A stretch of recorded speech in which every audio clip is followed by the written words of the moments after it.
Good evening. Welcome to the City of Bowie Workforce Development and Life Skills Training Program. This is the first session for the adult cohort, Thursday, April the 8th. Thank you all for joining us this evening. We're going to wait a minute or two to give everyone time to log on, and then we will begin the presentation. If you have to ask any questions, or if you'd like to respond to something the presenters ask, you can type in the Q&A, or you can raise your hands and we will unmute you. We will get started in just a few minutes. Thank you all very much for being on time this evening.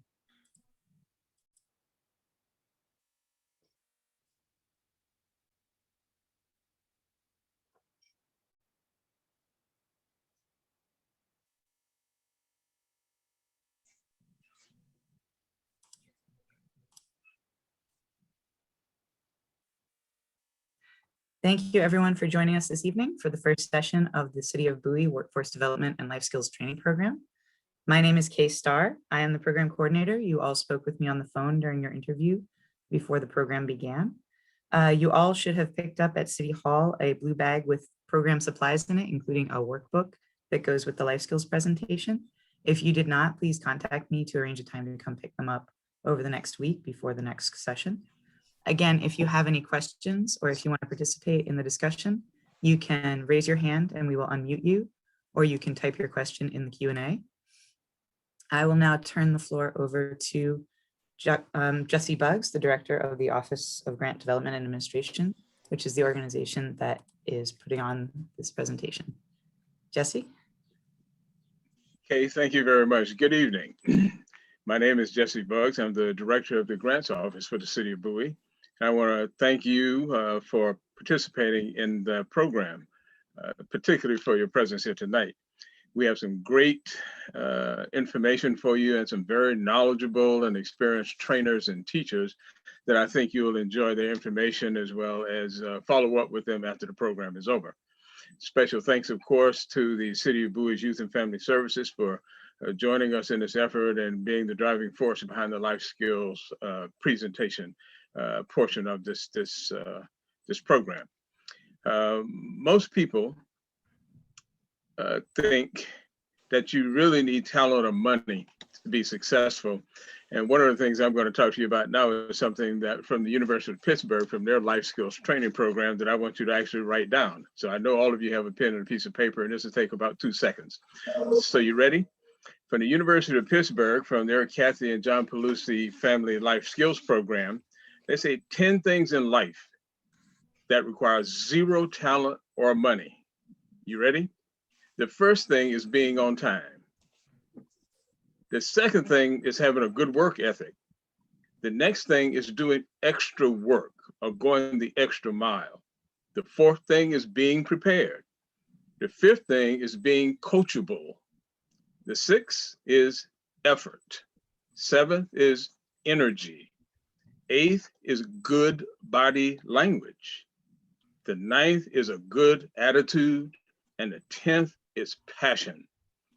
10 things in life that require zero talent or money, just requires you to pay attention, for you to be vigilant, and for you to do what we call the right thing. I'd like to also thank at this point, Dr. Bro, president of Bowie State University, Dr. Barton, dean of the engineering school at Morgan State University, Dr. Hall, who's the executive vice president of the University of Maryland Medical System, and the University of Pittsburgh Life Skills Program. You'll be hearing video presentations from those persons throughout the program. Again, thank you for being here. Thank you for participating, and thank you for showing up to further develop your own skills to improve your own position in life. Now, I'll turn it back over to Kay Starr, the program coordinator, who has done a phenomenal job in getting this program organized. She will give you the program details, protocols, and expectations. Kay, it's all yours. Thank you, Jesse. Thank you again, everyone, for joining us this evening for the first session of the Life Skills and Workforce Development Training Program. This evening, we will be presenting on life skills related to goal setting. The presenters will be Rhonda Simon and Simone Colquitt of Bowie Youth and Family Services. You can see their contact information on the screen now. We will then have a short break of about 5 minutes and then reconvene at 7 p.m. for the presentation on cybersecurity, this evening's highlighted STEM career. That will be by Dr. Daryl Stone, who is a professor at Bowie State University. And again, his contact information is on the screen. So all of the presentations this evening will be available on the city website. You will get an email from me after this presentation with a SurveyMonkey link for you to rate the presentation this evening, as well as a link to the website. There you can find all of the PowerPoints used, the links, the handouts referenced, and any other information you need about the program. I'm now going to play Dr. Bro's video for you all. Hello and welcome to the City of Bowie's virtual 2021 Workforce Development and Life Skills Training Program.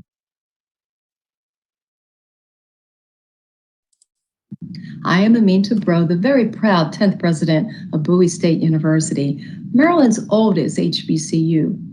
On behalf of our entire university campus community and the City of Bowie, we are delighted to have you join for an exciting opportunity to hone skills that will be vital to getting your careers off to a running start.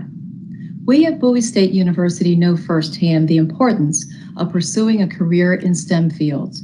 We take great pride in our emphasis on entrepreneurship and innovation, both of which are cornerstones of this program. Over the next few weeks, you'll learn valuable skills that will put you on a path to success inside and outside of your career. Choosing a career path might be overwhelming at first, but it's also an exciting time. As the world continues to change, the challenges we face have become more complex. Creating an entrepreneurial spirit will help you think more critically and develop new solutions for businesses and even help you with your thought processes to brighten your future and your communities. Each of you must do your best to absorb as much as possible during this program. Honing skills like time management, communications, and goal setting will improve your ability to build lasting relationships inside and outside of your career field, inside and outside the classroom. So I'm so glad that you're part of this program. It may also open up doors for new opportunities for you to consider that you might not have even considered in the past, and ensure that you will continue to grow and learn alongside your industry as it evolves. By attending this virtual course, you are better positioning yourself for success in your field, regardless of what you ultimately decide to pursue. Career paths like cybersecurity, healthcare, engineering, and even esports are in high demand across the nation. We need civil engineers, industrial engineers, biologists, cybersecurity experts, and a wealth of other professionals to help create a better tomorrow. As you explore your aspirations, don't be afraid to ask as many questions as possible. As educators, we want you to be able to kick off your career with a running start. Whether you begin in college with a trade or any other path you find to be the best fit for you. These next few weeks are all about providing you with the information you need to set your goals and fulfill them. We are all so proud of you for taking such an important step toward a successful and fulfilling career. Thank you for joining the City of Bowie for such a wonderful program. We at Bowie State University wish you all the best. Best wishes to you.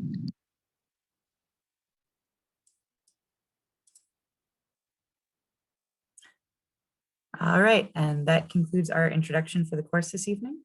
Again, if you have any questions or if you want to participate, please raise your hand and I will unmute you, or you can type in the chat. And I will now turn it over to Rhonda and Simone from Bowie Youth and Family Services to present on life skills. Thank you, Kay. Good evening, everybody. Thank you again for being here. So I'm Rhonda Simon, and I work at the City of Bowie's Youth and Family Services. I'm the prevention coordinator. So first and foremost, Youth and Family Services does family counseling, but I bring programs and awareness and education to schools and young adults for substance abuse and use, and how you can walk out of that, or give you different programs and different skills in life, in alternatives to that. That's my job at the City of Bowie. I do this in elementary, middle, high school, and with young adults. I love my job. So I love working for the city. I've been here 20 years. Prior to that, I was in the military. So I'm retired Navy. And that, hopefully as we go along, you'll learn, I'll be able to share with you some of the things I learned there as well. Because I think that going into the military is a viable option for anybody, even still today. So we're going to share life skills with you. You heard from Mr. Buggs and from the president at Bowie State that these things are very important, and they are. I mean, it's good to be a civil engineer. That's great.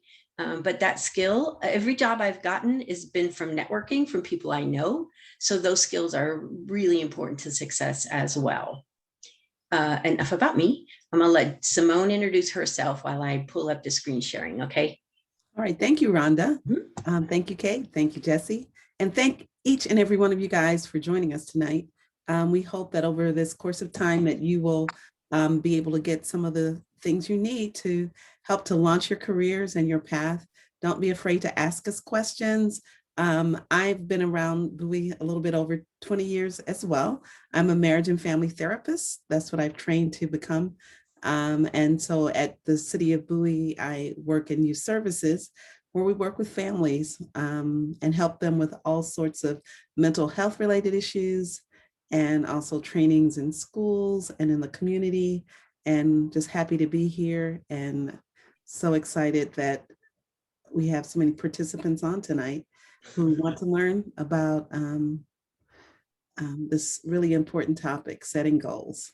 I wish I knew this and knew it well when I was young, but I'm happy to share it with you, and it's something you can continue to learn from. So please ask as many questions as you need. We're here to help. Yeah, Simone is 100% right. We are here to help you. I'm on the other end of my career life, right? So my goals are retirement. That's my goal. I mean, not from life, but from working. So, I've been there, done that. So any question you have, we would love to hear from you. We also want to hear your ideas and thoughts as well. Every time I do these classes, I learn so much more from participants than I think I give and to teach.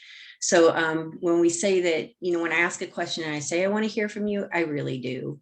I think we should have a few minutes. Tonight's lesson's a little short, so I would like to do a small icebreaker, if that's all right. So you raise your hand, and like Kay said, she will unmute you, and then you can speak to us. So my small icebreaker is Mr. Buggs. He read out 10 things. He said write them down, but even I couldn't keep up with his talking. But I got a few of them, right? So a few things that I've learned that I wrote down really have helped me succeed in life. So one of the things he said, and this is what I'll share, and then I would like you guys to share. And if you didn't catch everything he said and you just want to share with me one of your secrets to your success thus far in your life, I'll be glad to hear it. But one of the things he said was to be on time. And that is something, I guess, I always say I kind of grew up in the military because I joined when I was 19. Fresh out of high school, fresh out of the cornfields of Ohio, and knowing nothing. So what I learned there did not leave me, right? So I always say to be on time is to be early. And if you're on time, you're late. And if you're late, don't show up. So that's a life mantra that I live by. And it works for me. And I mean, you never know what's going to happen if you're running late. So, Simone, let's start with you if you don't mind. Was there one thing you picked out from Jesse's list of 10 things that don't cost any money to succeed? And would you like to share that with us? And then anyone else, raise your hand, please. And then Kay will go by that order. I can't see you guys, so I just Yeah, I think preparation is so important. He said something about being prepared, and there used to be a saying, preparation, chance favors the prepared mind. So and basically what that means is that, there are opportunities in life all the time. And the more prepared you are when those opportunities come,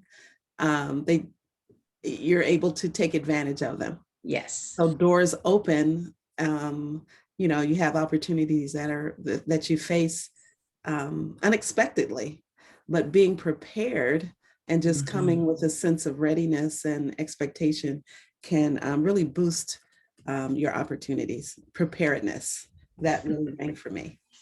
Thanks, Simone. Uh-huh. Who's up next?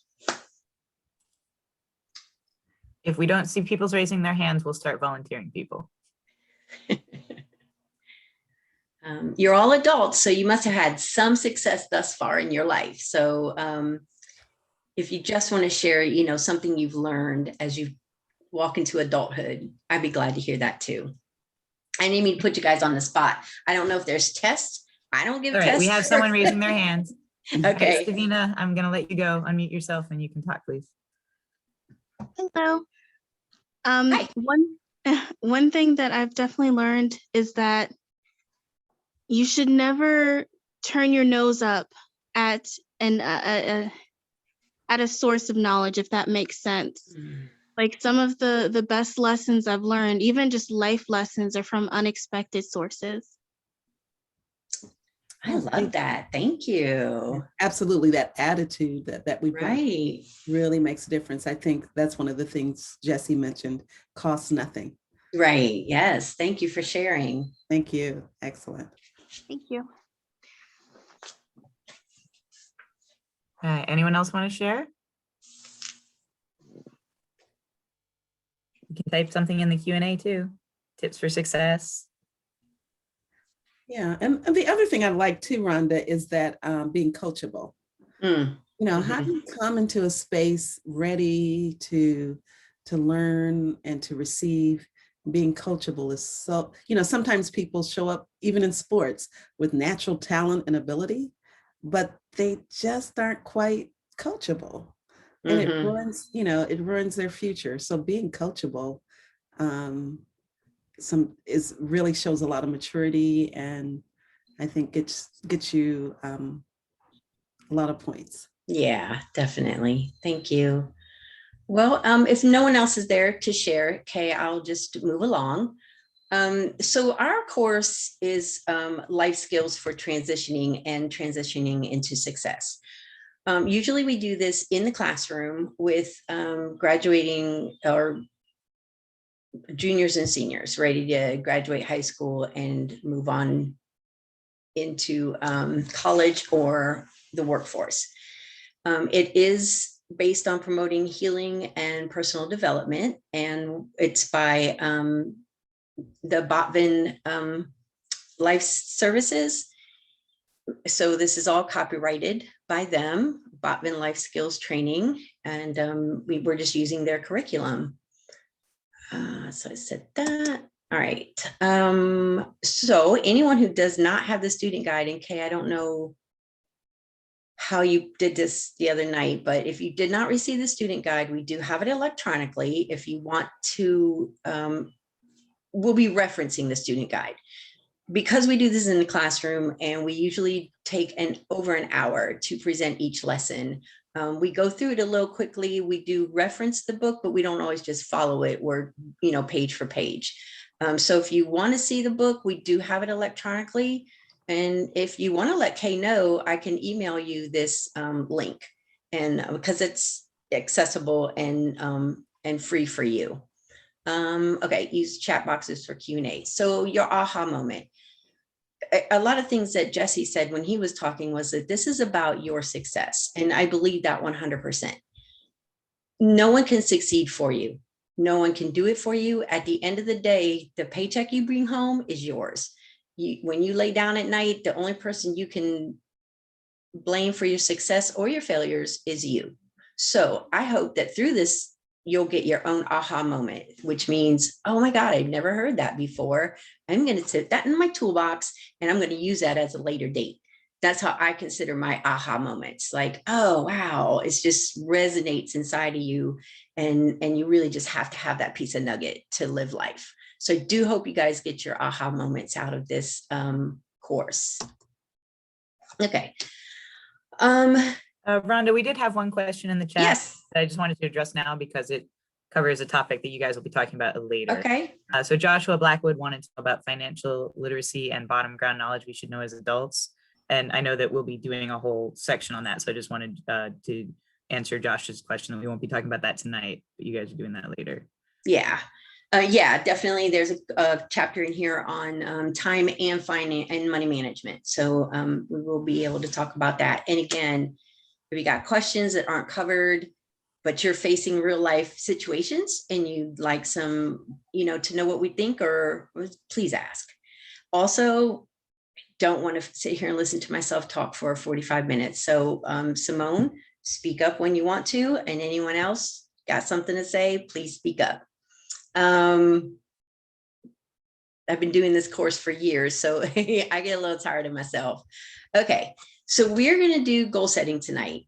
Goal setting, first of all, people who write their goals down and then make goals and actually write them down and follow them are 77% more successful than the person who doesn't. So see, it doesn't take that much work to be successful. All you have to do is write down your goals. So in your student guide, there is a place, or any piece of paper you have, to write down 2 goals. And then we're going to learn how to, make them SMART goals, and then how to break them down into smaller goals to help you reach the large goal. So some of your examples might be get a job in your field, attend college, or I don't know, I guess you guys aren't graduating from high school, or you already did. And so show of hands, am I on topic? Do you want to get jobs? Do you want to attend college? Is there other goals that you have that I don't see? Because again, this was written for people transitioning out of high school. Or maybe you want to graduate college. All right, we have someone raise their hand. Oh, Did you change your mind? Oh, yes. Okay. Lindsay. My career goal is to get a good job that will support me. Yeah. Okay. Can you tell us, is there a passion you're going after? As far as you said, get a good job. What field do you know? I was in a dental assistant program, but I didn't pass it, and I'm still trying to see what I really am into. Okay. I'm not really for sure, to be honest. Okay, that's fine. That's all right. Maybe as we proceed, you'll learn you'll hear things that resonate with you, something you can pick up on. So, but thank you. Anyone else want to share maybe something they've got going on? Hey, Rhonda, I just want to thank Lindsay for she made a wonderful. We also have Shelby would like to say something. Shelby, you can talk. Hi. Another one of my career goals, or goals in general, is to get through community college and finding a suitable college to transition to after I get my associate's degree. Very good. Thank you for sharing. Yeah. Yeah, I was going to say, Rhonda, that one thing about goals is that you set a goal and sometimes you don't reach it in a way that you anticipate. Like you might go to dental school and then find out, hey, that's not the thing for me. But so goals help us to move in a direction, and it doesn't necessarily have to mean that you are, quote, successful. Sometimes reaching a goal means finding out something that goal just wasn't what you desired in the first place. Absolutely. Thank you, Simone. Yeah. So really at this point, I would ask you guys to at least identify one long-term goal so that we can kind of break that down into these 4 criteria for goal setting. So So she said graduating from, I'm just going to use this as an example, graduating from community college. And because so that she can pick a good four-year college to go on to. So, which is a couple of goals, right? One, we want to graduate from community college. And two, we want to find, we're looking for that four-year college. So all good and well, just using it as an example. Is it meaningful to you? So why is that goal important to you? So if school is important and, you know, college is important to you, then that's what makes it important. If saving money is important to you and that's why you went to community college, bravo, because I don't see anything wrong with that at all. The point in this is that it has to mean something to you. Often young people do what they think is important towards parents or maybe a partner. You have a boyfriend or a girlfriend that you think is the end all to be all, and you want to do what's important to them. So, you know, become a cook. That's my story from the military. But anyway, is it meaningful to you? Because like I said, at the end of the day, you're the ones going to the bank with that paycheck. So make it meaningful to you. Is it realistic? So can the goal be achieved in a reasonable amount of time? Of course, yes.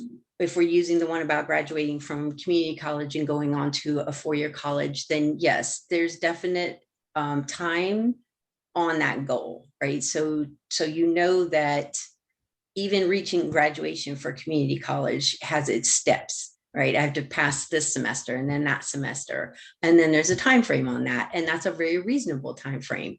So is it realistic to you? I'm sorry, I meant to reference your student guide. We're on chapter 1, so it's like page 4.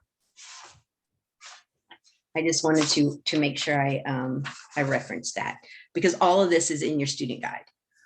All right. Is it measurable? So I want to graduate again from junior college and go on to get my 4-year degree. So is that measurable?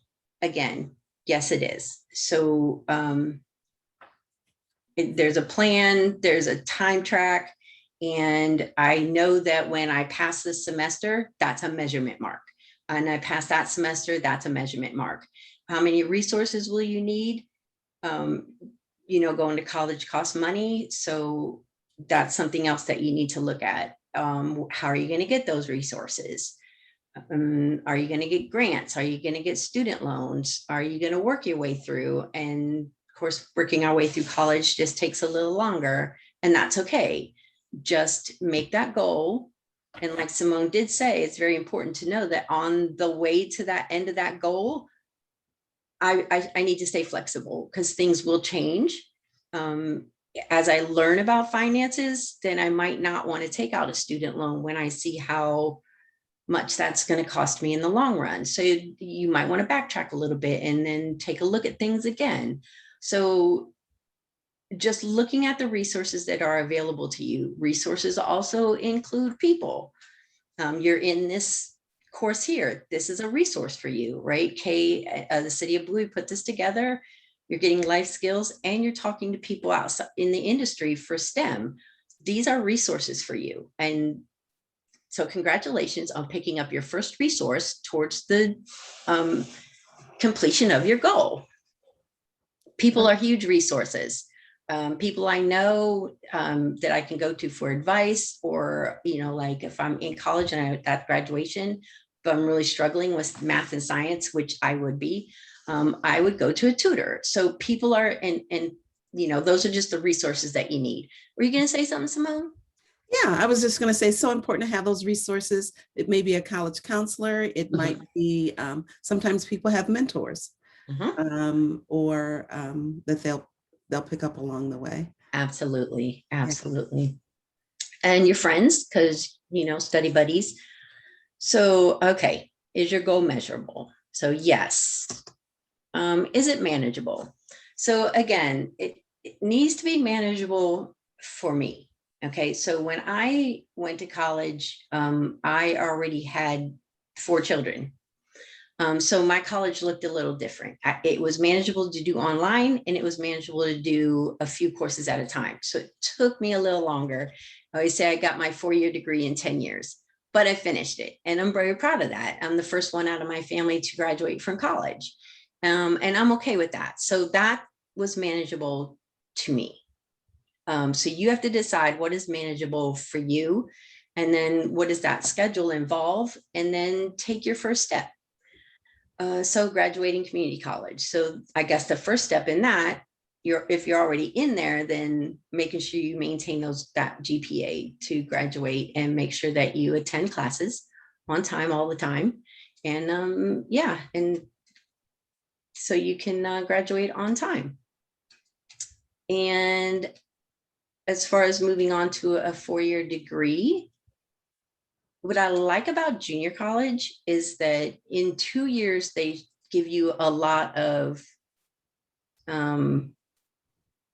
like overarching view of life and things that you can do. So you can learn a lot about what's out there for you. You don't have to declare your major, right? Because you're there for your required courses, which I love that idea, because then you can declare a major when you're a junior, you're a little bit older, you have a little more information under your belt, and then you can decide. That will help you decide. I said all that to say that will help you decide what 4-year community or 4-year college you want to go to. And you also have time to look at who's going to give you the most money, because I would recommend that you try to get as many grants and scholarships as you can.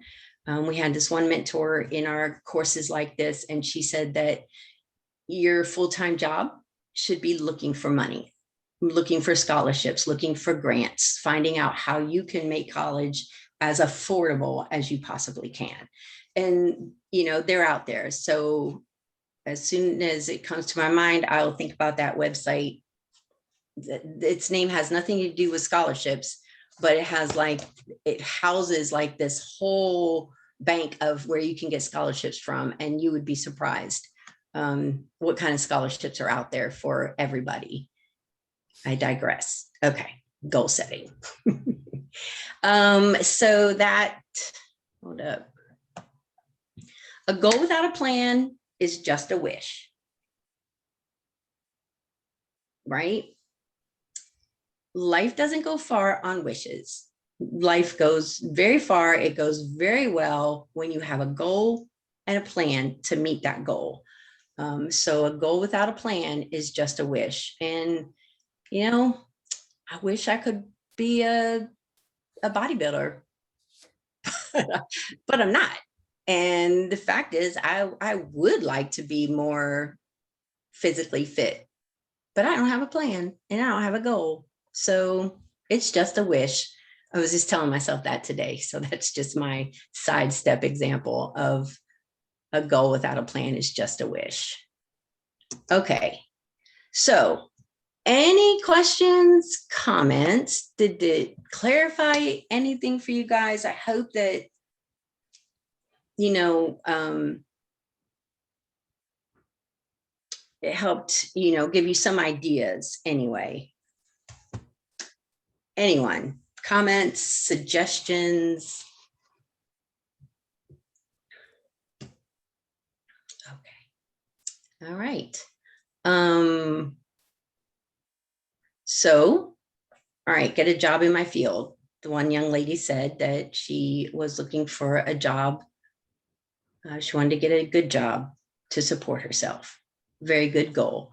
And so here are some things that you can do, right? So you can prepare your resume, attend job fairs. There are, a matter of fact, plug, here's my PSA. We have a job fair coming up, virtual job fair for the city of Bowie on Thursday, May 6th.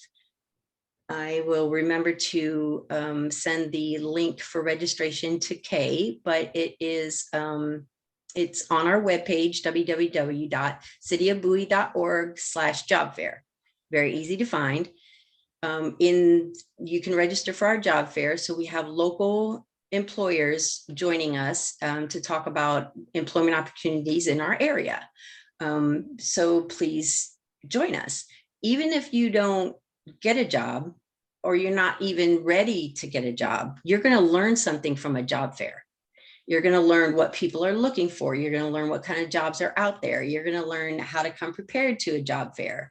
So it's not, it's a really good idea to start attending virtual job fairs. I've been doing this since the pandemic started, the life skills and the job fairs and stuff, and they're out there. They are out there. Everyone's that is operating, that can operate, like construction field, the medical field, and then summer jobs are coming up. So there are jobs out there if you just need a job in a part-time or if you need a full-time job.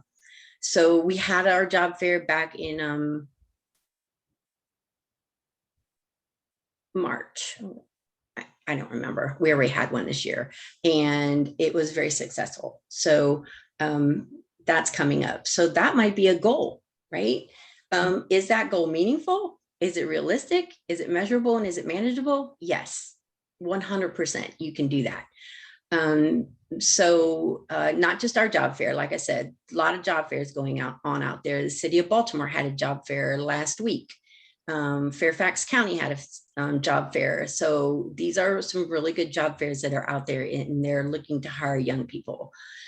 So Hey, Rhonda, yes. what I really like about this particular slide is that it's differentiating between the long-term goals and the short-term goals. Mm-hmm. Yeah, and sometimes people will have short-term, will get these a little bit confused. So it's so important to be able to break your long-term goals down into manageable pieces. So Yes. I like how this is saying you got the big goal, Mm-hmm. and then you're trying to figure out how to break it down into manageable parts. Yes. That you can attend to and go back to, on a daily basis. Right. Yeah. Which is a really good point, because for me personally, when something is too big for me, I tend to avoid it. And this is how I procrastinate things, which really is not, not helpful to reaching my goals. But that's the problem, is that it's so big, I don't know where to take the first bite. Mm-hmm. So breaking down any long-term goal into 2 short-term goals or even smaller, you can take a short-term goal and break that down even smaller if you need to. Because, physics is a body in motion stays in motion. So when you're making one step after another, you will continue to gain momentum and make movement towards completing the long-term goal, which might be, graduating from 4-year university. Mm-hmm. So another short-term thing you can do, write a resume. I wanted to bring that up because one of the services I do provide is if you want to send me your resume, I will review it for you and give you feedback on it. I think we do this with our resume and interviewing skills. Those are 2 things you want to practice, and you want to find someone else to look at it for you, right? For spell check, for editing, for grammar, just things like that. Just, is it too wordy? Does it need to be shortened? Just somebody else's eyes on your resume. So if you'd like me to do that, I will, and my email address is rsimon@cityofbowie.org. But I'd be glad to do that for you as well. So I'm here to provide that service for you guys. I think, obstacles. I was almost done. Let me check my time. So, we got plenty of time. Okay.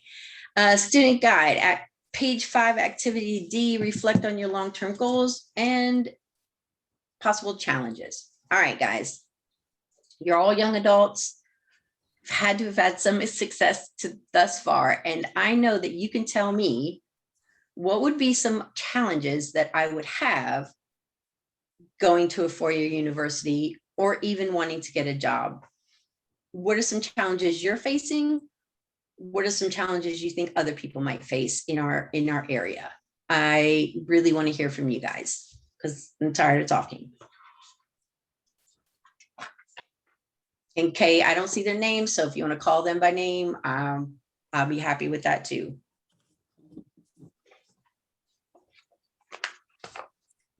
All right, we have Anthony Powell raising your hand. You can talk, Anthony. Hi there. One of probably a challenge for everyone, especially students, would be just overcoming everything being virtual and like the health hazards of maybe going to a four-year university right now.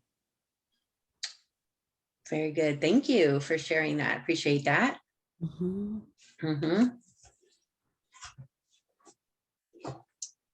Anyone else? Shelby? I know for me, a challenge right now is balancing work and school and trying to fulfill all both of their needs. Thank you.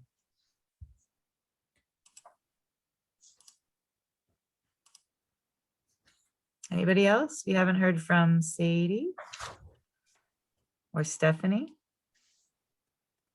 No. All right, Sadie, you can talk.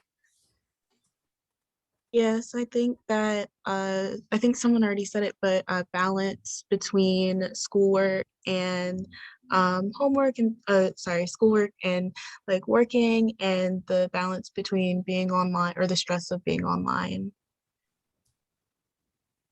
Thank you. We also have a comment here in the Q&A that Stephanie typed. Being able to find jobs in your field in the area when you've gone to college out of state. The recruiting tools for school are focused more on where the school is than where you are. Yep. So very real challenges that you guys have. And I mean, all challenges are challenges, but I want to say this about your living and working and being a young person during this unprecedented time during a pandemic. I think that any young person, you're here tonight. So your ability to adapt has been great. And you should really see that as a resiliency and a flexibility that you have developed. And this is a definite life skill that you're always going to need. No one's done this before, right? When I was your age, we were not doing this. So the world has never done this. You're young persons graduating from high school, graduating from college, looking for your first job, and you have to do it virtually and maybe even start your job virtually. So it's just the fact that you guys are taking steps to move forward shows that you are that you're resilient, that you really are willing to overcome your challenges to make life successful. And that's, congratulations. That's a really good thing. And it's a huge accomplishment. There are young people who are out there who are just laying down and waiting for this to get over and are not making steps towards their future. So kudos to you guys for making these steps. I wanted to say that first of all, because I think that when you talk about overcoming challenges and you look backwards and you say, oh, I overcame that thing, I can overcome this too. So when we look at the successes on places that we thought, well, I'm never going to live through this, but you did. And you look back on that, you can say, oh yeah, I can do this next thing. So you are going to school virtually, and that is hard. And no one's done that before, but you're doing it and you're having some success with that. So whatever comes up next out of that, you can do that too. So I just wanted to say that first about overcoming challenges. And just don't quit. Yeah. Keep on moving. Hey, Rhonda, I wanted to mention on that Yes. theme, Joshua typed into the chat that as you were mentioning, one of the current barriers that they're working to overcome is barriers of viralization, like working in a virtual space as we are, and all of the new challenges and barriers that brings with us. Right. Yes. Well, the good thing about naming an obstacle is then you can adjust your goals around it, right? So if you have an obstacle, you can think about what resources do I need to help me overcome this obstacle? Do I need more information? Do I need to ask for support? And where would those sources of support be? I think some of the material we'll go through as we move forward, Rhonda, if I'm correct, that will help Yes. think about, these obstacles and how you might face them. And like Rhonda said, you'd be surprised the tools you already have. It's always good to think about how you overcame obstacles in the past. A lot of times we zoom through it and forget all our resilience and our strength that helped us get over an obstacle we had. Yeah, absolutely. Overcome. Yeah. So naming the obstacle is one of the most important and first steps. Yeah. Name it. And then that helps you move the next rung on your goal. Right. On your goals. Yeah. Yeah. And yes, some further on, like there are things in this curriculum that talk about time management. So it's a bit of, finding that balance. There's a challenge in here about, keeping a log of your time every day. And then we find out exactly where our time is going. We can rearrange our schedule to say, oh man, did I really spend 3 hours watching Netflix? Right? Did you know there's an app on your phone that will tell you how long you've been on your phone? Which I think is like, that's an awesome thing too. It's things like that, right? The tools and the resources to find out how to balance my lifetime management. Because it's real, right? I worked, had 4 kids, and I went to college. I know it took me 10 years, but I'm just saying I understand the need to balance things. And again, eat that elephant one bite at a time. I learned to not procrastinate because if I had a project, of course, like any good college student, I had week 1, they gave me the project, which was due week 16. And when did I start it? Week 15. That's not success. That was very stressful. So I learned how to just take a 16-week project and break it down into little bitty bites. But I think that, so yes, further on, we're going to talk some more about some skills on that level.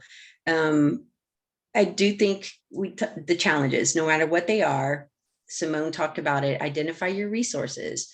Who are your friends and family that you can go to share ride, share homework, just, whatever you can do to meet your goal. You have to ask. So don't be afraid to step up and ask. I bet you'll find somebody in your world who will help you. Every college, if you are in college, they do have student aids and programs to help students succeed because they really want you to succeed as well. So if you're in a college, you could search out their counseling department and then find out what's out there for you as far as tutoring, or, they have writing labs, math labs, and things like that. So yeah, resources. So keep a record of your progress so far. That's what we were talking about. What have you overcome? I don't know if anybody wants to share anything, but I'm sure that even though you're young, you have overcome something. You overcame a year of pandemic. So put that in your belt and always keep that in your toolbox to say, I overcame the most stressful year in history. I did that. Yeah, you did. So keep that. Don't forget that you did that.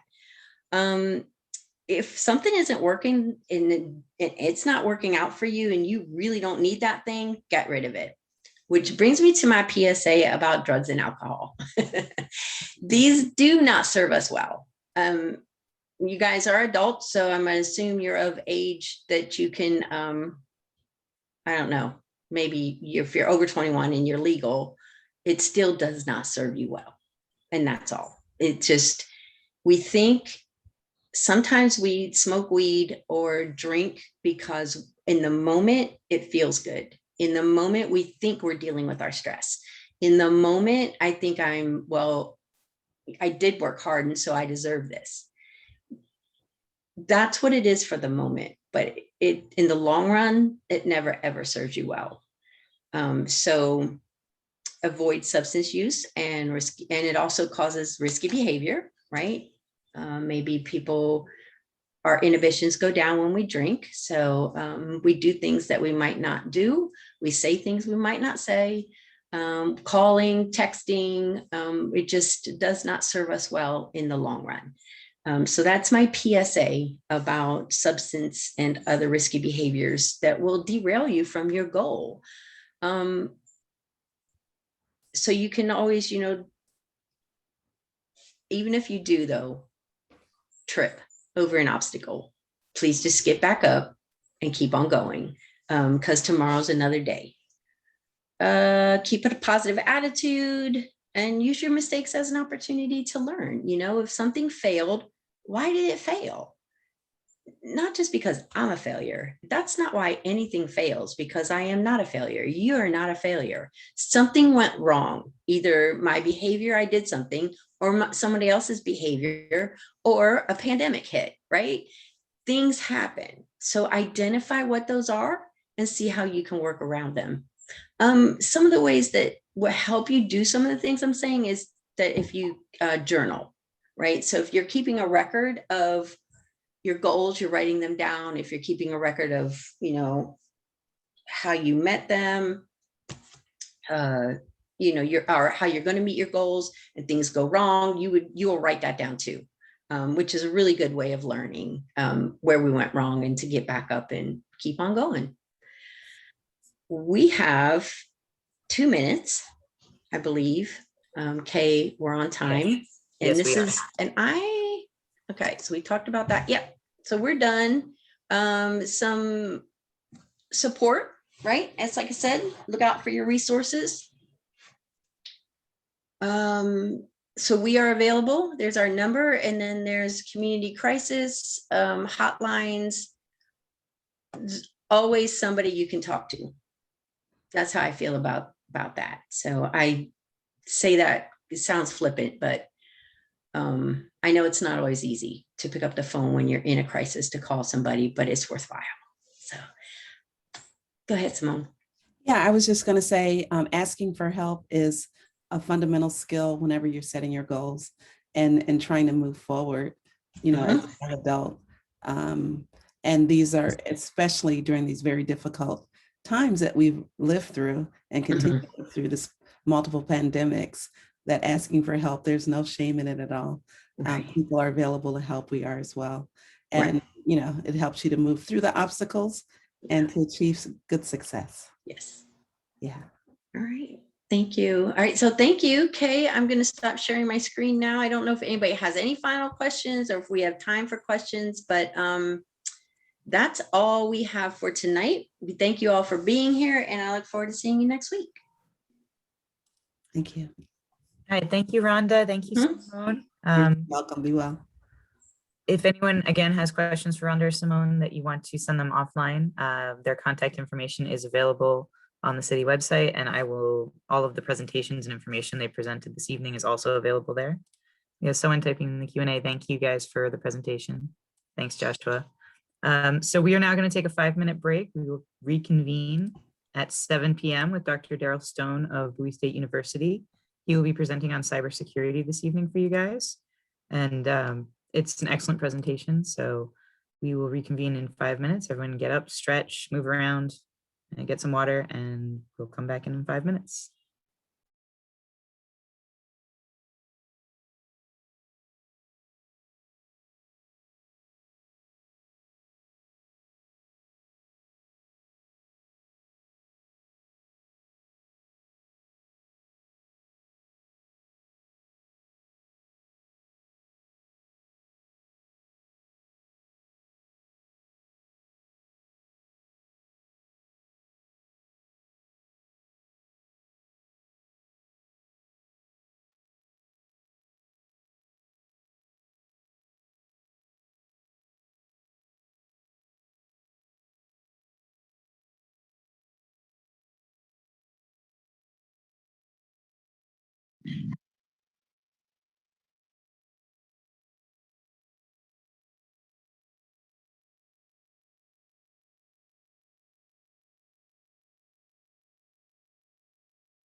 All right, everybody, 1 minute warning. We're going to reconvene at 7 p.m.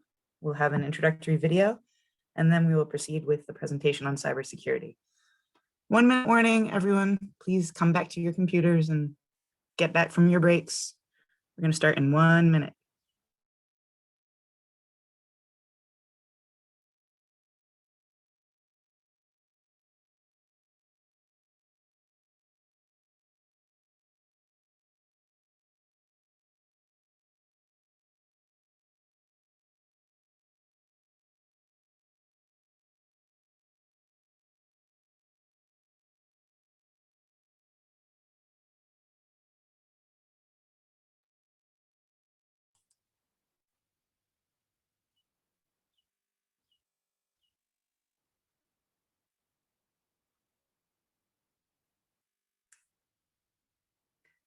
Okay, it is now 7 p.m. and we are going to proceed with the STEM portion of the first session. This evening, we will be hearing from Dr. Stone of Bowie State University, but before his presentation begins, we have a second introductory video for you all from Dr. Oscar Barton, the Dean of the School of Engineering at Morgan State University.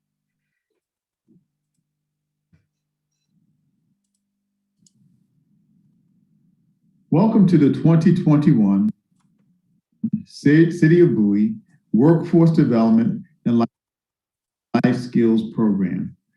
My name is Dr. Oscar Barton Jr., and I have a few minutes to share with you some thoughts on the value of this program. So let me begin with my background. I'm born and raised in Washington, D.C., and I currently live in Bowie, Maryland.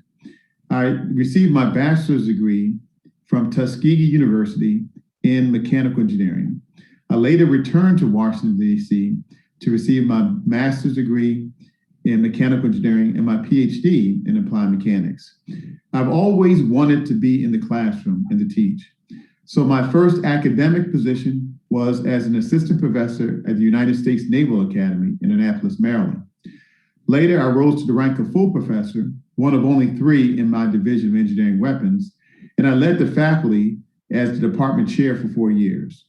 I had the unbelievable opportunity to leave the U.S. Naval Academy and join George Mason University as its inaugural chair of mechanical engineering. I started that program in 2014 with 3 students and with 4 students and 3 faculty members, and grew the program to just over 430 students and 18 faculty members when I chose to leave in June 2020. Why did I leave? Because now I think I have my dream job, the job that I've always wanted, and that's to be the dean of a school. And now I'm the dean of the Clarence M. Mitchell School of Engineering at Morgan State University. I would love to be in your position right now. There are so many opportunities in STEM. But when I think about STEM, I also add another acronym to that.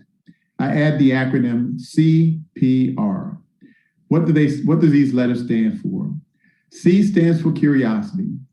Right now, you have the opportunity to learn so much, unbounded in terms of your education. And the fact that you're part of this program indicates that you have the curiosity about learning something new. P stands for passion. Be passionate about anything you choose in life. There are activities in which you try, and there will be activities which you enjoy.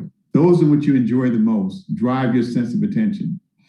And R stands for risk-taking. Do not ever be fearful of failing, because the only way we learn through failure, the only way we learn is learning through failure. So when I think about STEM, I also think about CPR. There is a tremendous world awaiting you, and you're just beginning it with the program that you're now enrolled. Best of luck to you, and I wish you well in your all endeavors. Thank you.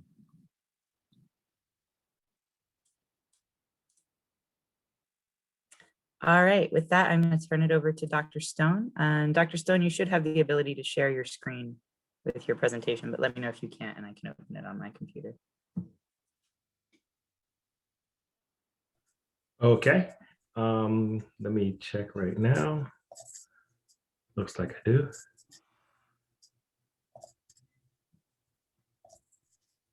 And again, if anyone has any questions or has any comments, please raise your hand. We will open the chat up. You can type your question in the Q&A, or you can answer it, or you can ask it over your computer speakers. Thanks very much, Dr. Stone. I turn it over to you. All right, thank you, Kay. Good evening. My name is Dr. Stone, and I am a professor at Bowie State University in Bowie, Maryland, of course. And just a little bit of background about myself. I went to Friendly High School many years ago. So I'm born and raised right here in Prince George's County. After that, I did go to Bowie State University undergrad, and I was fortunate enough to get a scholarship in computer science to Bowling Green State University, Ohio. And then after that, again, double fortunate to come back home to George Washington University and get my PhD, my doctorate in science, I should say. And so after that, I did teach a little bit in internet programming and database development out in Rockville, Maryland. But I've been teaching at Bowie State, it's going on for 25 years now. And so I teach the programming classes, some database classes, cybersecurity classes, and so forth. And so that is what I'm here tonight to talk to you about, cybersecurity careers. And I'll also say that at the end of the presentation, I will have my email address, but I'm going to invite you now to, if you have any questions about cybersecurity or careers or Bowie State University or anything, feel free to send me an email. We can talk over email or set up a Zoom, but I'm an educator and I'm here to help out as much as I can. All right, so that's a little bit about me. And so tonight we will go over cybersecurity careers. Oh, and I should mention that we are going to have a Kahoot quiz. It's just a little fun, just going to have a little fun at the end. So right around, I guess, 7:40-ish, we will do Kahoot. So you have an extra incentive to pay attention. All right, so the agenda, the official agenda, we will talk about what is cybersecurity. After that, we will talk about why do we need so many cybersecurity professionals. And so that right there is the great news for you. There are plenty of cybersecurity jobs that are out there. And I'm going to talk about what's called the STEM gap. And we need more and more of you to get into cybersecurity careers. After that, the third bullet point, overview of careers in cybersecurity. So once I explain why we need so many cybersecurity professionals, I'll introduce quite a few of the positions.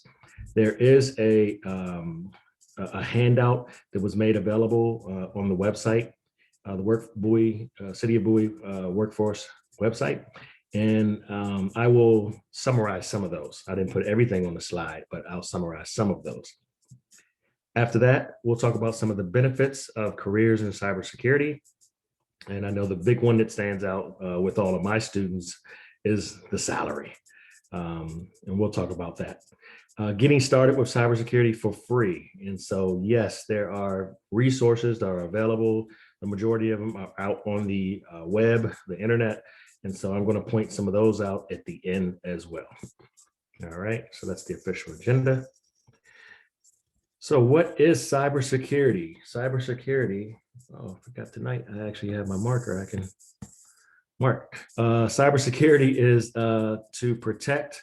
And so that's the key word here is protect. And what are we protecting? We're protecting computers, networks, and data. And so that is your job. And you're going to hear me say this a couple times tonight. It's similar to securing a house or a building. I'm going to skip down here to that third bullet point. It's similar to securing a house. And I know that for a lot of my students, we can all understand what a security guard does. And so we're basically the computer version of a security guard. It's our job to protect the computers, to protect the networks, and protect the data. And data is information. So data, I tell my students, is information, and information is power. And power a lot of times translates to money. So it always comes back to money. Maybe I should put that in green, right? All right. And so it's important that we protect that. One of the other things that I point out as we look at these key terms is CIA. Our data should be kept confidential. The integrity should be upheld, and our data should be available. Now, with confidentiality, I like to bring up the analogy of students, again, college students, any student, K through 12, K through 20. humans in general, we don't want our data to be out to everyone. A lot of times I'll ask my students to get the point across. I'm not sure, I don't have social media, all the different social media, but I know what a DM is, direct message. And I know the direct message is supposed to go to one-on-one. And how about if all those direct messages or all your chats with your friends, all of that got broken into and got posted for all of your other friends and all of your coworkers and all of your family members to get to those, which you thought were confidential, personal emails or chat rooms or DMs.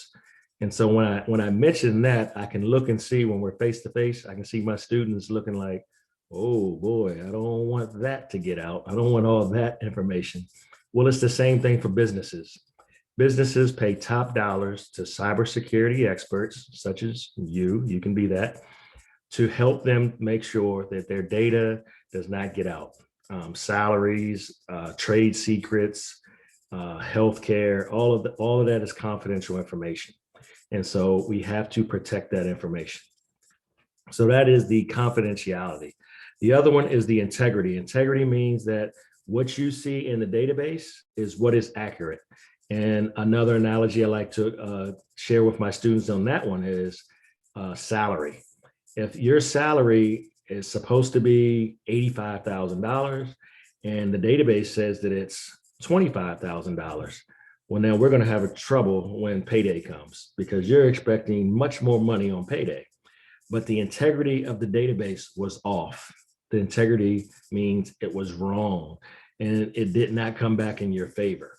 All right. And so that's the job of cybersecurity specialists, is to make sure no one can break in. Another example I use is grades. You don't want someone working in not student accounts, but into the registrar's office and they say, well, look, if you pay me $500 per class, I'll change your grades. And now your GPA went from 1.85 to 3.85. All right. And so that's integrity. The other one is availability. And we want our network to be up 24/7. And so we do not want things like, I'm going to skip down to this fifth one, the DDoS, the denial of services. So we don't want distributed denial of services. That's when we write a program to continuously have computers or bots, they're called, to log in over and over and block the system. So it's like crowding the door in an event and then blocking the door and no one else can come in. And so if no one can come in and you're trying to sell something on that website, for example, then that's going to cost you money. And so we want our systems, our computers, our networks, our data to be available 24/7. The other thing you have to look at is cybersecurity is risk, threats, and vulnerabilities. And again, I'm going to go back to the house. You have to do the same thing when you're securing a house. An expert will come in and they'll make points that, well, you got a couple of windows unlocked. And why is this door being propped open? You have coworkers who go out to smoke cigarettes and then they prop the door open. Well, that's a security threat. Someone can go right on in, right behind them. And so it's little small things like that that security offices have to monitor and note.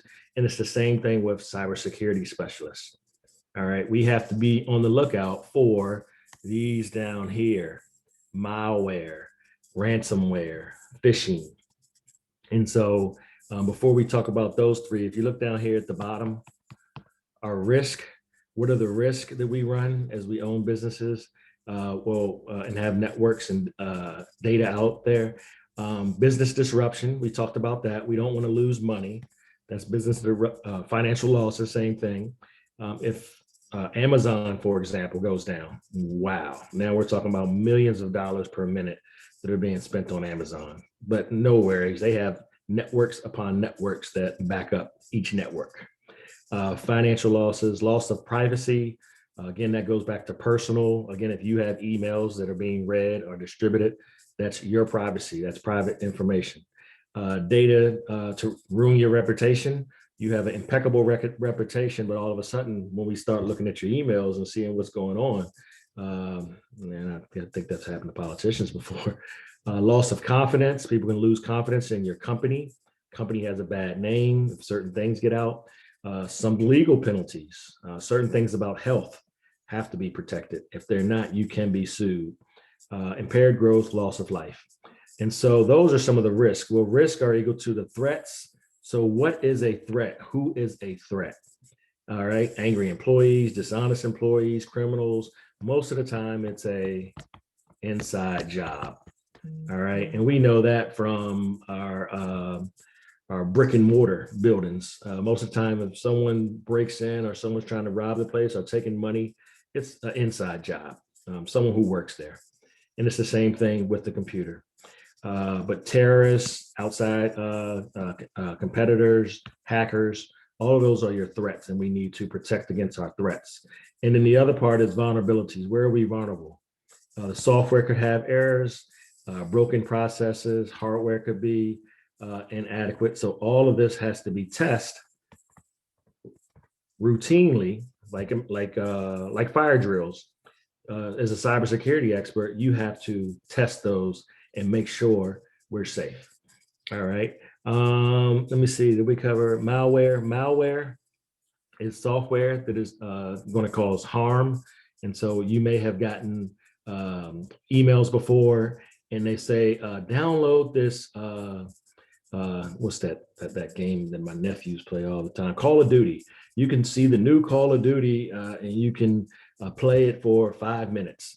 Well, little do you know that when you download that game or you download that software, it's malware that goes along with it. It's like a Trojan horse.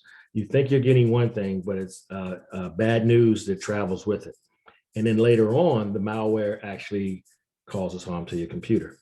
The next one is ransomware, and that's when they can block your system and say, if you contact us and give us whatever, $500, $5,000, we'll get your system back in order.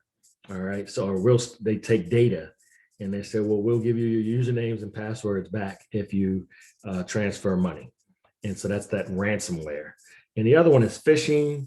And we get this all of the time. I get it. You get it. It says, click here, you won $1,000, or your uncle left you $1,000. And then when you click to read it, it says something like, well, we need a $100 Cash App. And once we get this $100, then we can go ahead and process your $10,000 that your uncle left you. Do not click on that. Don't fall for the phishing. All right. They're doing just that. They're throwing the bait out there and seeing if you're going to clamp on like a fish. All right. Denial of service. We already talked about social engineering. Social engineering. We have what are called red team members, and red team members will actually get paid by companies to see if they can, through social engineering, get into your company. And so let me give you an example. I've read where red team members have went into a local bank, for example, and they say they make up badges and they go in and they say, I'm here to see. All you got to do is go to the website and you can see who's in charge of the Department of Information Technology. Just like at Bowie State, you can look and see who's in charge and say, oh, I'm here to see Bob Smith. Oh, Bob's not here. Oh, well, and they show them the badge. I'm here to look at the computer systems. Things are going wrong with the computer system. If you can log me in right now, I can take a look at it. They log them in, let them in, leave the room, let them have at it. And luckily enough, if you hire them as a red team member to come in, the director knows that they're coming in, but they're writing up a report and they're telling everything. And so that's what's called social engineering. Social engineering is when you use your social skills, the ability to talk your way into something. It's almost like you're a detective, you're a spy. But again, we're all talking cybersecurity. All right. It's just like security guards, cops, police officers to a certain extent. All right. Stone, we had a question. Oh, okay. Joshua Blackwood wanted to know what sector of cybersecurity you were most proficient with. What sector of cybersecurity? I'm more proficient in a lot of the programming and scripting. And so what you find out about cybersecurity is that like in our department, all of our Department of Technology and Security students, the first 2 years are going to take their core classes. And there's about 5 core classes in cybersecurity. And then they'll take some programming classes, they'll take networking classes, because cybersecurity, and if we go back up here, I'll circle it in red to make the point, it covers all parts of the system. And so you do have to be, just like your question asked, you have to be well-versed and have knowledge in various areas. And so mine would be more programming and writing scripts. And in our area, again, that's needed a lot. I know from teaching that class that a lot of students shy away from the programming aspect. But yeah, networks you still need to be very proficient in. Thanks, Josh. Thanks for the question. So I think we were here at the last one, the data breach. Oh, didn't mean to scratch that out, but yeah, we don't want unauthorized entry into our system. So of course we know things ourselves, like making passwords that are hard to guess. All right, back here. How am I doing on time? Oh, doing good, doing good. All right, let's take a few minutes on this. Just wanted to point out some of the famous quote unquote cybersecurity crimes. And this one I just added because I saw this on 60 Minutes about a month ago. The US government agencies were hacked by Russian spies, no less. What happened was it was basically malware that came in. They were able to get some software installed and hidden in a major software upgrade.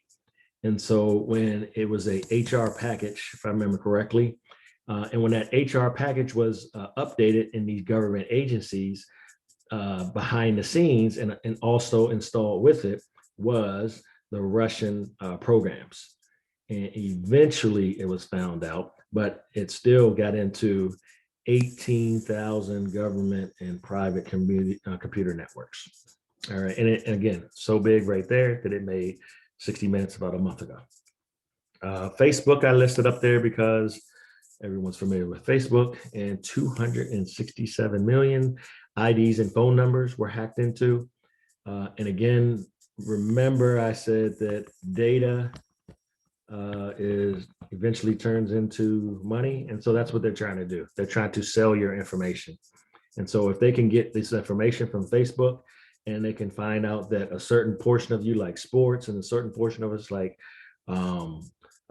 literature or music, and then they'll go in and try to sell that information. DoorDash 2019, again, information, data. Most of it is data. Most of the time they're coming after your data. Instagram, Home Depot, healthcare companies, IRS information, the transcripts. So they're getting everything, salary and more. OPM, Office of Personnel Management, 21 million records. And that was, check this out, that was because it was outdated technology. So if you are on that team, you need to be talking to management as a cybersecurity expert, and you need to make a recommendation. I guarantee you the DIT team for OPM, when that happened, they said, I told my manager for years we need to do that. I put it in emails, I put reports in. That's what cybersecurity experts do. So many pictures. That was a famous one where the movies were stolen back in 2014, WikiLeaks and Netflix. Another point I'll point out here is the University of Maryland reported that hackers are make an attack every 39 seconds on average. That's 2,244 times a day. And so just things like sending emails and phishing, all of those count. All right. And when the system, you would be surprised if you go look at the reports on the system. Some of you may have McAfee, for example. That's a popular security software. If you go and look at the number of attempts, one time I put my report to say, yes, notify me when attempts come through. And I'm surprised that, almost every other minute it was popping up saying that when I went to visit this website, it wanted to access data. It wanted this outside cookies to read your cookies, to go in and read the data about your where you visited. And so again, every 39 seconds. Let's move on to the next one. Here's another slide I put in recently. The impact of COVID-19 on cybersecurity. Thought that would be interesting. Again, since we've been facing this for over a year now, And here's the big thing. Cybersecurity specialists are needed now because most of us are working from home. All right. I haven't been on campus to teach a class in about a year and 1 or 2 weeks now. And so we now are from home logging in out to, for example, BSU or, your job where you work. And so BSU has to help to protect your home too, because you're coming in as an outsider. And so they have to now protect that. If you're on campus, it's already software that's on those machines. But my job, Bowie State, and your job, they don't know what's on your computer when you log in from home each day. And so now that creates more work for the cybersecurity specialists, cybersecurity team, the network administrators to help with this protection and do what's called put up a lock on the system. All right. We'll talk about that in a second. All right. The other thing, and this kind of made the news early on when we started to work from home and have video conferences. It made the news that some people were hacking and getting into meetings. And so I guess some folks thought it was funny to break into, for example, if someone broke in right now and showed a picture of Joe Biden, I don't know, in an uncompromised position, that they edited little things like that, breaking into video conferencing, hacking and taking over video conference services. The Zooms and Microsoft Teams and all that, they put those firewalls up and got that taken care of. The other thing that was found out over the past year, and it's been building, is hacktivism. And this is where it's like hate crimes on the computer. So hate crimes on the internet. And so we have to now beware of, just like, for example, churches, someone going to a church and writing hate crime or hate messages. Now it would be, let's go to the church's website, or let's go to the church's video conference service. Right in the middle of a church service on a Sunday, they go in, and again, hate crimes. And so that's all within this last year during COVID. All right, the coronavirus pandemic, if I'm reading down here, has created new challenges for businesses as they adapt to operating model in which working from home has become the new normal. Companies are accelerating their digital transformation, and cybersecurity is now a major concern. All right, we're doing pretty good. In about 13 minutes, a couple more slides. We'll pick it up just a little bit. Cybersecurity attacks on small businesses.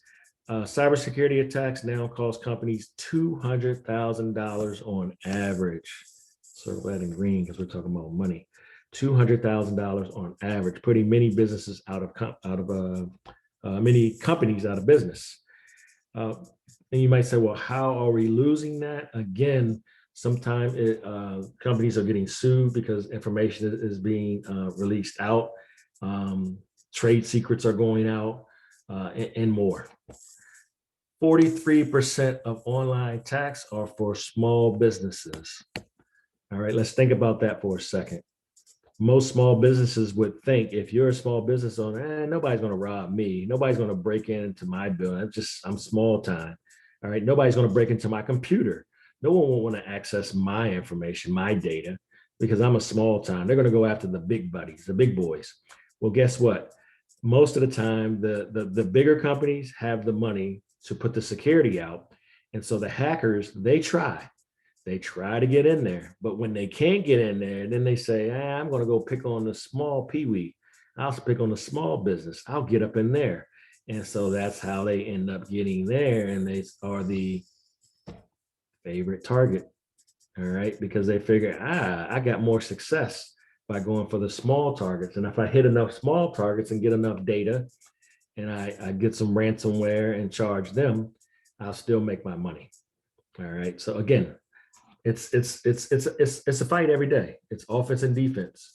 All right. It's just very similar to, again, security guards and police officers, where every day you have to defend. And that's the same thing that's going on in cybersecurity. Why do we need so many cybersecurity professionals? Slow down. Computers, computers are everywhere. All right. And so just like there are buildings everywhere and there's companies everywhere, these companies need security guards. All right. If there weren't buildings and weren't companies out there, then what would we be needing to secure? Well, we have computers, we have networks, and everywhere we have a network, we're going to need, I tell my network administration students, you're going to be needed all the time. It's just like healthcare. All right. We know it's a common fact that humans are going to get sick. We get sick from time to time, everybody. And it's the same thing with a computer. It's not if, it's when. In cybersecurity, the same thing. It's not if, it's when a system is going to be attacked. And 99% of the times, we'll block it out. All right. But again, because computers are everywhere and data, we got more and more data. Again, think about all those texts I talked about earlier on that you're sending out. I mean, how many times are we sending text out each day and posting on Instagram and all of that's data. And then we have this one here, the Internet of Things. And when we say things, we mean devices such as your refrigerator, your car, your watch. All these devices are hooked up to the internet. And so what we're finding out is a lot of these devices are just rushed to the market. And they say, we want to be one of the first ones to have a refrigerator with internet on it. And when they get out there, they hook the refrigerator up to the home network. And then now cyber crimes are being committed through things like that. Cameras, I don't want to say it out loud. I have one, Alexa. They go through and they use that to get through to the network. All right. And so this Internet of Things, all these things need to be secured. Storage of students, there's a shortage of students studying in cybersecurity. That's the STEM gap. And so what we have is, these are the number of students here that are studying STEM.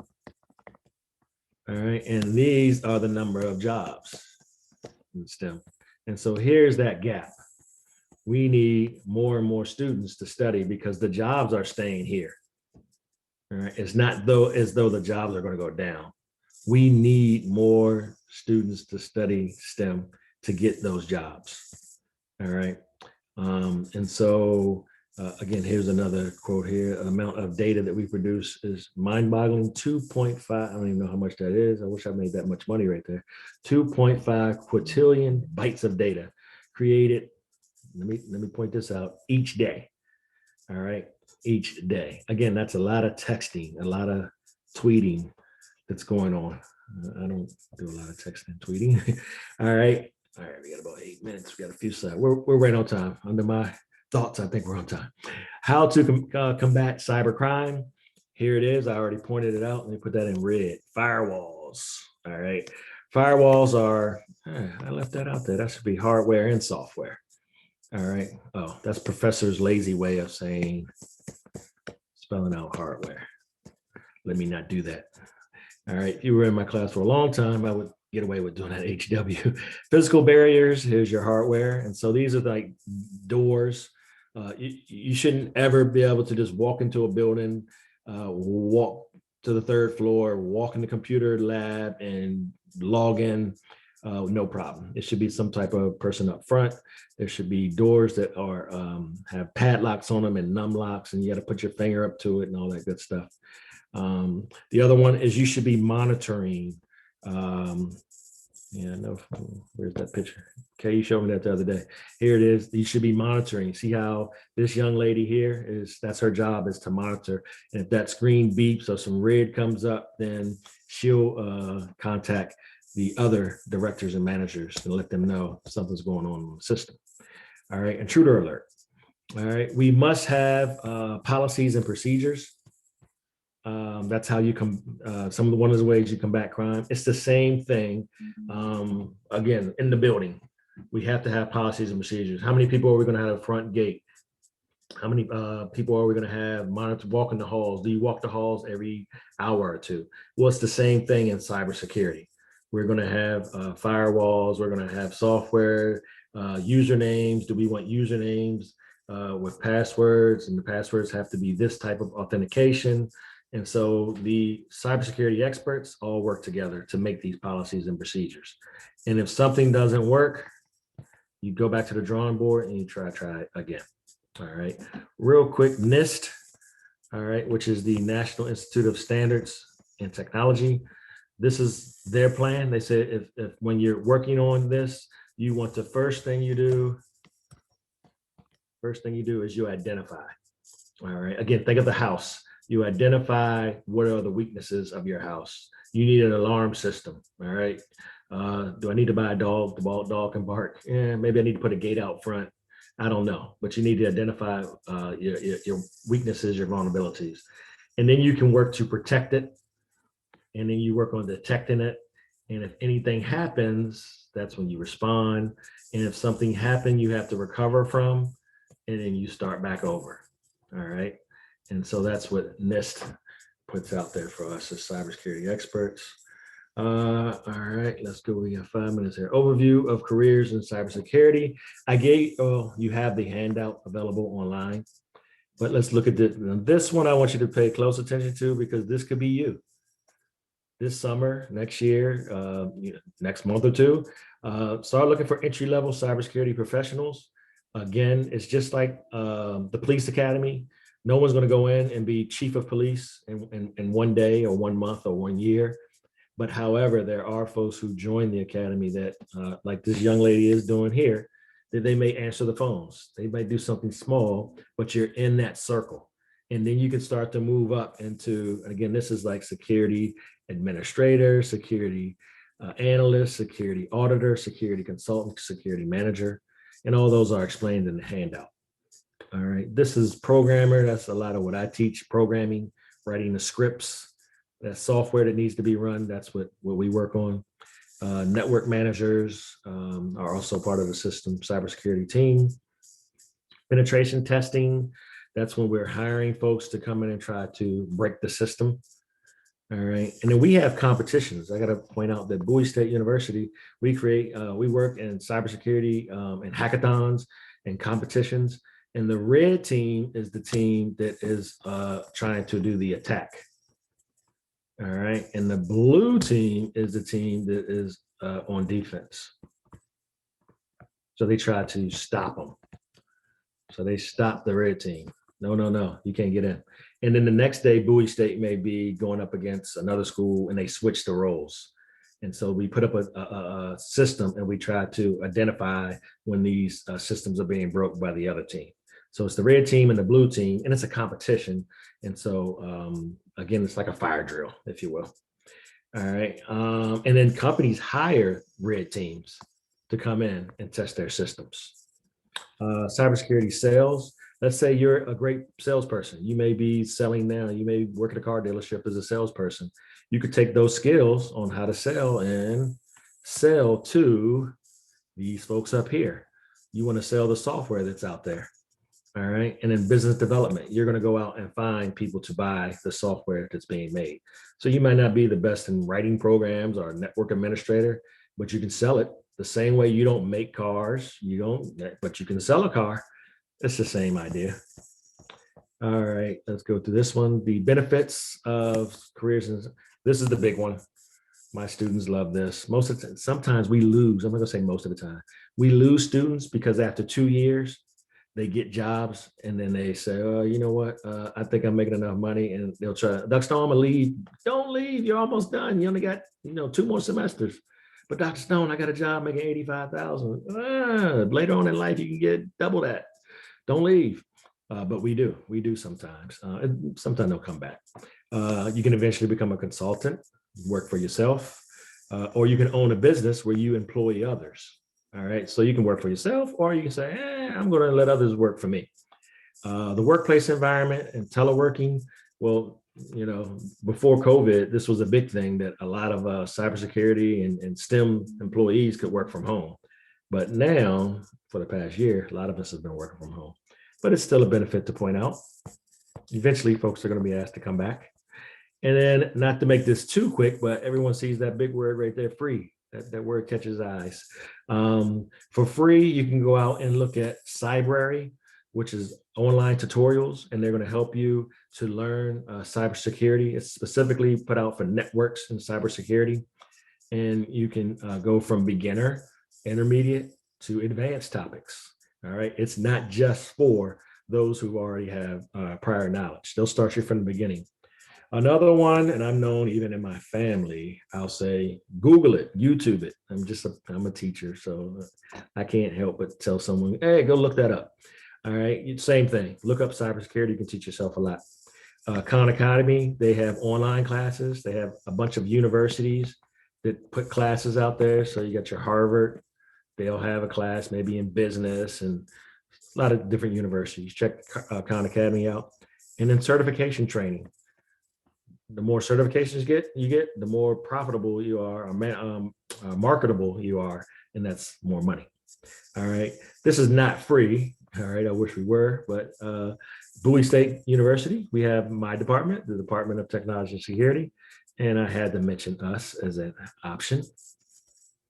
And last but not least, right around 7:40, that was my target time. Any questions before we start the Kahoot? And if this were my students at Bowie State, they would say, the question is, what is the answer to number one? I always get one student to make that joke. What's the answer to number one? All right, well, you'll see. You'll know the answer to number one when we get to Kahoot. All right. Again, if you have any questions, I didn't put it there. My email address is dstone@bowiestate.edu. And you can always email me. Again, you might think of something later on, today, tonight, tomorrow, next week. We do have a question from Josh again. How has cybersecurity impacted your life? How has cybersecurity? Oh, yes. I would say I'm fortunate enough personally that, knock on wood, I can't remember an incident that stood out where any of my systems got attacked, either in the home environment. However, I do have relatives. And so I would say that would be the impact, is that when something happens to their computer, the first person they call is me. My brother knows computers. He knows everything about computers. I don't know everything, but they think I can fix it. And so, yeah, they have unfortunately clicked on things they should not have clicked on to find out, am I going to get this check for free, or downloading software and things of that nature. Or in some of the cases, it has been their children. So my nephew, my nieces have done something. So I guess I act as the cybersecurity specialist after the fact. And then sometimes I have to tell them, get this software, and I tell them what to put on their computer. So yeah, personally, that's what I would say in regards to me and cybersecurity. Good question again, Josh. All right, so we have another question. Do you think our modern routers that we use in our homes are secure? The modern routers, I think so. A lot of that comes down to the ISP, internet service providers. And so they're going to make sure that they are checking what comes out your house. Okay. And so it's sort of like the police being right there at your front door. And every time you're coming out the house, if you walk out the house with machine guns visible, they're going to stop you right away. That's sort of how the internet service providers are working. As you go through your Verizons, Comcast networks, DirecTVs, they have software that's going to monitor what comes out of your network. And so the routers have that type of built-in security. Good questions. We know Josh is, Josh said, thanks for answering all my questions. Not a problem, Josh. All right, so Josh has great questions. All right, let's see if we can get some of these. I guess I got to stop sharing here. And then I have to go into Kahoot. And so I'm assuming everyone knows how to get access to Kahoot. Let me put the ID number up. If you go on your phone to Kahoot.com, or you have the app. If you have the app, of course, you can click on enter the PIN. Game PIN is up there, 275-6479. If you're on your computer, you can open another screen and go to Kahoot.com and then enter the game pin. So no rush. Well, we got a minute or two to get everybody in there. I guess I should have gave fair warning earlier to pull up Kahoot.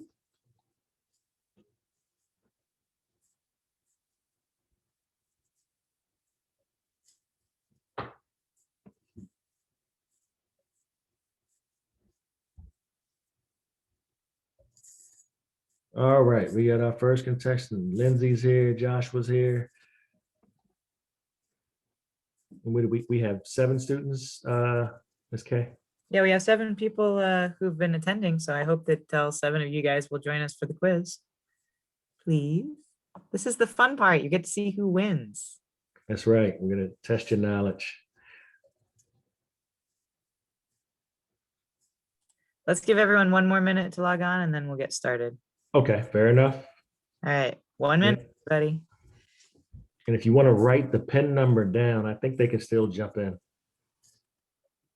But the pin number, I think it goes away when I hit start. So I'll write it down. Oh yeah, I guess we could put it in the chat. All right, we got 5. We got 5. Sadie stuff. All right, that's coming up on 1 minute. Let's get started with the quiz. All right, let's get started. We'll go through a little quicker so we can get through. I think it's 20 questions.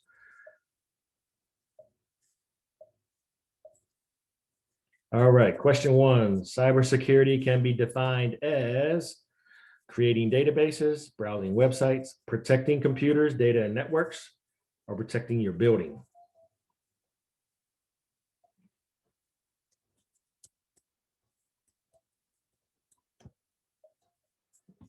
All right, everyone got that right. Let's look and see who got it right the quickest. Anthony got it just a little bit quicker.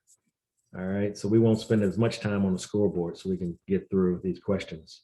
CIA stands for coding, integrating, and availability, confidential, integrity, and available, coding, income, and available, confident, interplay, and access.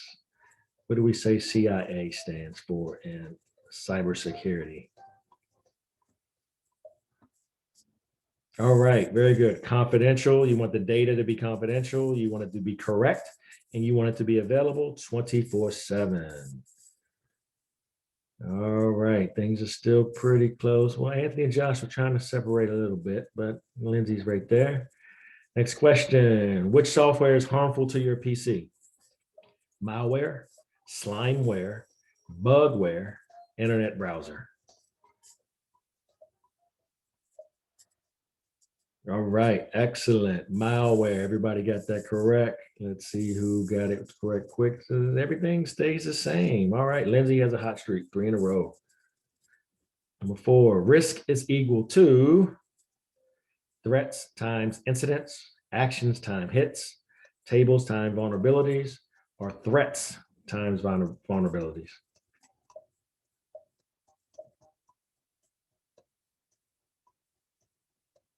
All right, 3 seconds.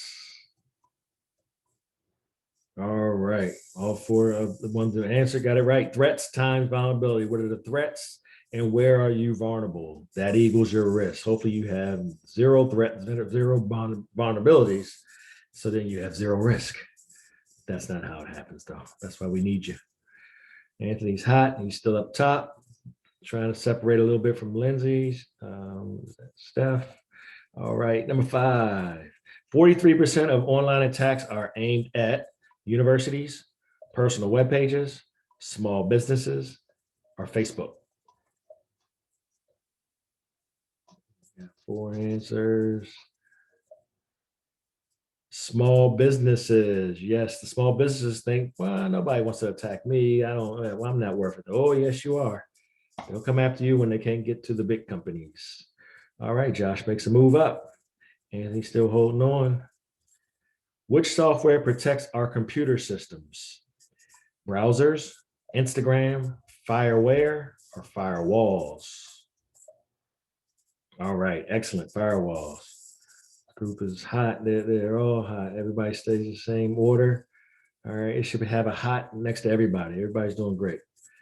Number 7, the first stage of the NIST cybersecurity framework. The first thing you should do is identify, or is it detect, protect, or you just respond?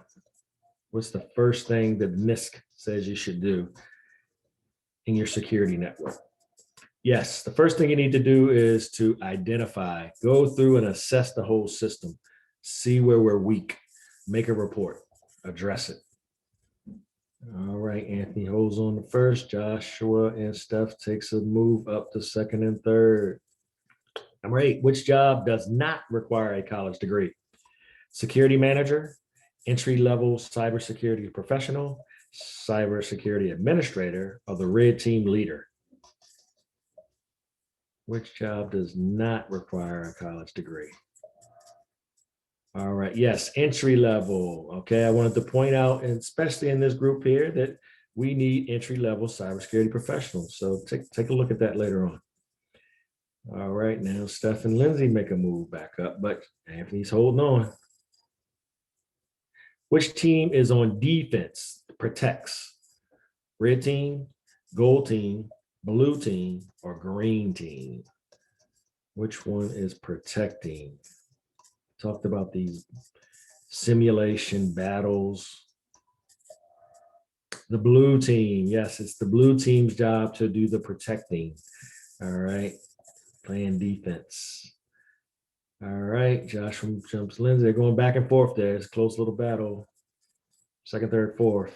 Which team is on offense? Which team is on offense? Is it the red team, the gold team, the blue team, or the green team? Yes, the red team. All right. A lot of folks, I know quite a bit of my students who went on to do red team. They like breaking in. You get paid to try to break into the system, but then you got to write those reports and tell them how you got into the system. So you need some good writing skills as well. All right. Okay. Joshua jumps up second. Anthony is hot. 10 in a row.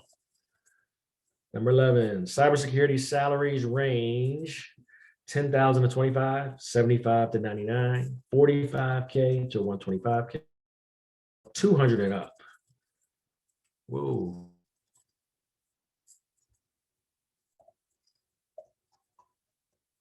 I'm sorry, I think my system, all right. I think we had a little disconnect on my computer, but everyone got in. Yes, it's 45K to 125.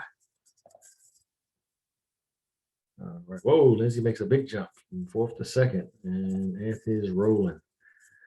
One online cybersecurity tutorial is Facebook, Cybrary, LinkedIn, or SecureTech. All right, yes, Cybrary. Cybrary has, again, beginner, intermediate, and advanced topics in the area of cybersecurity and networking. And so it's a great website to take a look at. All right, we held position. Lindsay and Josh were just gaining some more points. Number 13, an online university example is Khan Academy, CyberU, Bowie State University, or Khan College. Yes, Khan Academy. Look them up. Like I said, there's different universities that will have courses that they teach online. And so it could be UCLA has one class, Hampton University, Bowie State. I don't think we have one on there yet. All right, everyone stays in the same position. Number 14, an ethical hacker. An ethical hacker is a red hat hacker, a white hat hacker, a gray hat, or a black hat. And I don't know if I mentioned this one. This is really going to be a good test here. This might be who knows a little bit of information prior to coming. Yeah, I can see it was spread out. Okay, it's white hat hacker. All right, the white hat, the good guys. I guess that goes way back to cowboy movies. Tell you how old I am. All right, you come in with the white hat, and you are the good guy. All right. Well, getting a little closer here. Joshua's moving a little closer. It's getting close to top 3. 15. Social media company that was hacked in 2019 had 267 million users affected. Was that Facebook, MySpace, Videogram, or FaceTime?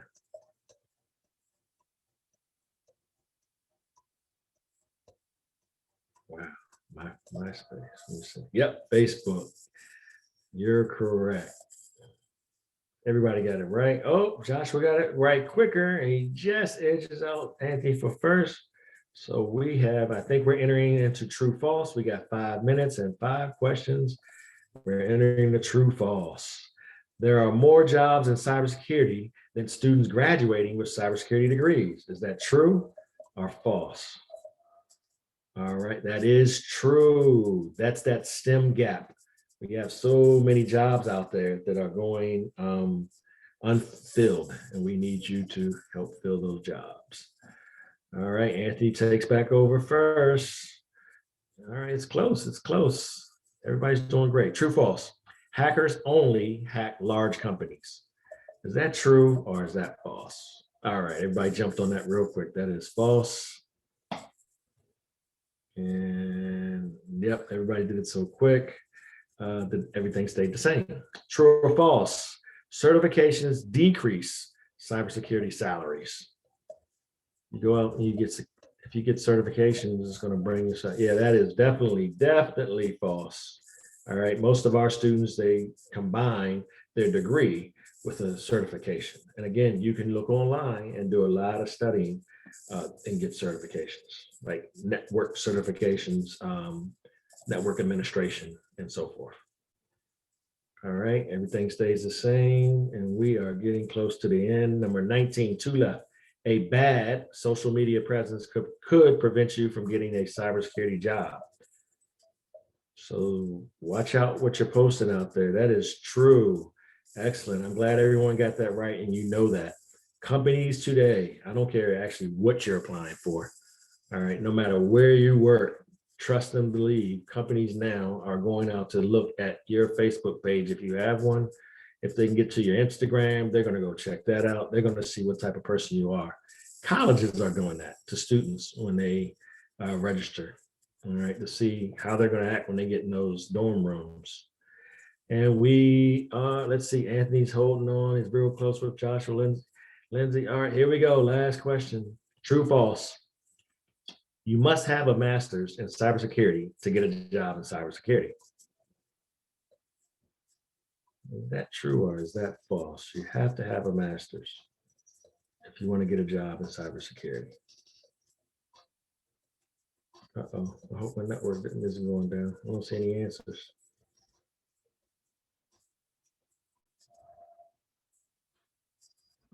All right. I'm not sure. Okay, can you hear me? Yes, I can. Oh, okay. I'm not sure what happened on that last one. But here we go. No one answers, so it's still fine. This is the end result. In third place was Lindsay. And in second place was Joshua. So we guessed that Anthony, did he hold on? Yes. Great job to everybody. Great job. Great job. Runners up are there. Great job. All right. Let me stop sharing. And Kay, can you hear me, Kay? Yes, I can. Okay, I'm not sure. I don't know why it's going like this at the end. I apologize for this network connection of mine, but I think we made it. We made it to the end. And if I could just say once again to all of you, if you have any questions, I've been at Bowie State quite a few years now, 24, 5 years. So I don't think I'm going anywhere. They can't get rid of me. I love it too much. And I guess they love me too. So if you have any questions, just let me know. Send me an email and I'll be happy to try to help you out. All right. Thank you, Dr. Stone, very much. Yes, there's my email right there. Thank you. Jesse, did you want to have some closing remarks? I just wanted to say thank you to all of them for participating. Dr. Stone, you were fantastic as usual, and we thank you for your contribution to this program tonight. And all the students who are participating, as Doc knows, you heard my colleague earlier, Dr. Oscar Barton. We both got degrees from the same engineering school many, many years ago. He went into the Naval Academy direction. I went into plasma physics with the U.S. Atomic Energy Commission out in California at a super secret laboratory. But now here I am working on training you and doing grants work for the city of Bowie. So life does change. We hope that you enjoy the STEM portion of this. There are a lot of opportunities and jobs, and we're going to be here for the next few weeks to share with you a number of other great speakers and opportunities. So Dr. Stone, thank you again. Kay, Thank you. Back over to you, Kay. All right, thank you very much, Jesse and Dr. Stone. And thank you again to everyone who attended this evening. Thanks for your great questions and for participating. As you can see, you get the most out of this course if we can adapt the content to fit your needs and your interests. The next course will be next Thursday, April the 15th, starting again at 6 p.m. All of the information about the handouts that we presented this evening will be on the website, and you'll get an email from me with a link to rate the course this evening. I apologize for my son who's having a meltdown outside. And thank you all for attending, and we'll talk with you next week. Good night. Thank you. Have a good night, everyone. Stay well. Bye.